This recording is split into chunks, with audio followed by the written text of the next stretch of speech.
Today we're going to fix a refrigerator at 326 Elm Street. Tools of mass destruction, 326 Elm. After completely emptying the refrigerator, we take out the lower panel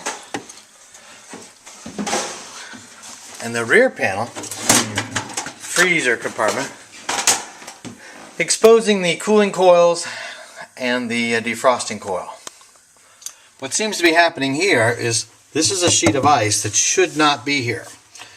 When the warming coil takes the frost off of the cooling coil, water should be going down a drain hole that's back here somewhere. Instead, it's accumulating in the freezer and dripping down into the refrigeration department of the refrigerator. So today we're going to thaw this ice here and unplug the hole, hopefully. That's our plan. Before we can get to the drain hole, we have to eliminate this little lake of ice here. So we've heated up a saucepan of water, and now we're proceeding to thaw the sheet of ice. About 15 minutes has elapsed, and most of the ice is now gone, except at the very thickest part. This is where the drain is, where the water is supposed to go down. And we still have about 3/8 of an inch, maybe half an inch of ice there. So we're getting there. One very common mistake is to take a screwdriver, a putty knife, or a tool and try and scrape the ice away. That's not a good idea. That's a no-no. If you accidentally get a hole in this Freon element here, this cooling element, you've just destroyed your refrigerator. So you really have to let Mother Nature, warm air, remove the ice. When you're really lucky, you have a convenient pan right next door to catch the ice. You can see that little brown spot is a drain hole that's supposed to take this moisture out of the freezer. We have an old screw here frozen into the ice. We're now at the rear lower back side of the refrigerator. When this system is working properly, that condensation from the freezer, the melted frost from the frost-free element, drips down the back of the refrigerator, down this line, and rests in this pan.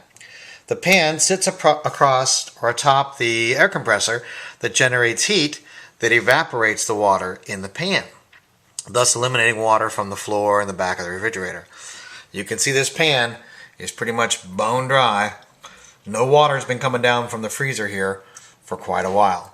And hopefully we'll fix that in the next few minutes. In an effort to further explain what's happening here, the water that gets defrosted, the frost that turns into water off of this coil, should be contained in this little pan here and then go to the drip hole. When this, for whatever reason, got clogged, and hopefully we'll find out in a few minutes, the level of water here kept getting higher and higher and freezing, and each time new water was entered into the system, it would freeze and then eventually overflow into the styrofoam port here and then drop into the refrigeration compartment. So that's how we knew we had a problem with water not going down the proper drain hole but going to where the food was. And you can see it's frozen right to the level that every time new water got there, it overflowed. So it should never be higher than this little lip here. And we're going to be almost there in a minute. Eureka!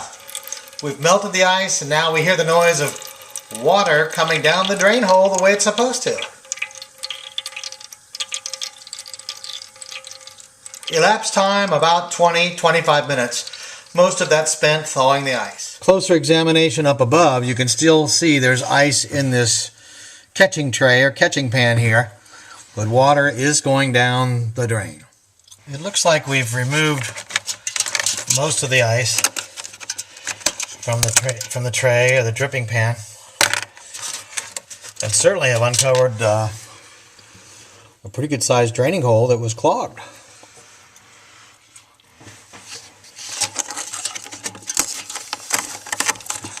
A logical question to ask at this point would be, if the drain hole only drains water defrosted from the cooling coil, what could possibly get into the drain hole to clog it?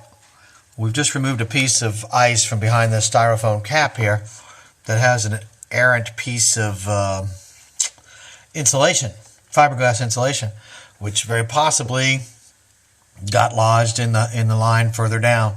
food particles when the refrigerator's off and on, pieces of bread, pieces of meat, pieces of cigarette butt, cat hair, anything that gets into the freezer could get into that drain. But I suspect that there's probably a piece of insulation down that drain hole that's got us blocked up or had us blocked up. And we'll remedy that in just a minute. All of the ice is gone out of the upper level of the refrigerator, and it's pretty much reached room temperature. We've run water down the drain hole. We can hear it hitting the pan behind the refrigerator. One final test, or one final thing to be sure, to get that last piece of food excrement or insulation. We have like an extended plastic pipe cleaner. Patty came up with this, who knows how. Just to shove whatever's in there on down the road, and we'll rinse it, and we'll put the pieces back together.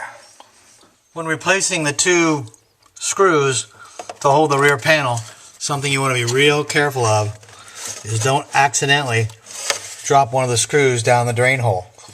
So twist up a piece of paper or a sponge and clog the drain hole so you don't put a screw down there. Rear panel installed and screwed. Now the lower panel of the freezer.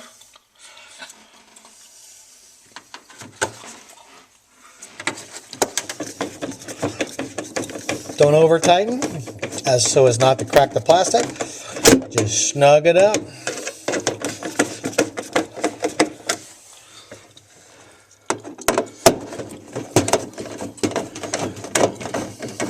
And I believe we've completed this job.